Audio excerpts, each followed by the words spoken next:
আপনি কি শুদ্ধ উচ্চারণে ইংরেজিতে কথা বলতে চান? তাহলে আজই সংগ্রহ করুন ইংরেজি উচ্চারণ শেখার অনন্য বই magic rules of English pronunciation. বইটিতে রয়েছে ইংরেজি উচ্চারণ শেখার 50টি শর্ট টেকনিক, যার মাধ্যমে খুব সহজেই ইংরেজি শব্দের সঠিক উচ্চারণ আয়ত্ত করতে পারবেন।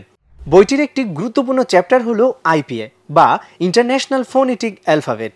আইপিএ সিম্বল আয়ত্ত করতে পারলে আপনি যে কোনো শব্দের উচ্চারণ সঠিক ও নির্ভুলভাবে করতে পারবেন। আরও যুক্ত হয়েছে ব্রিটিশ অ্যাকসেন্ট অনুযায়ী ইংরেজি ডায়ালগ।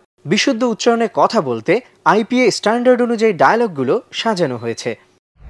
ইংরেজিতে দ্রুত ও অনর্গল কথা বলার একটি পদ্ধতি হলো অ্যাসিমিলেশন। এই পদ্ধতিতে আপনিও নেটিভদের মতো দ্রুত ও স্মার্টলি ইংরেজিতে কথা বলতে পারবেন। যুক্ত করা হয়েছে অ্যাসপিরেটেড সাউন্ড, যা আয়ত্ত করতে পারলে বিদেশিদের অ্যাকসেন্টে কথা বলতে সহায়ক হবে। বইটিতে আরও রয়েছে vocabulary, deep thoughts, vowel and consonant sound সহ আরও অনেক গুরুত্বপূর্ণ বিষয়। বইটি সংগ্রহ করতে অর্ডার নাও বাটনে ক্লিক করুন অথবা ফোন করুন 0173594411 নম্বরে।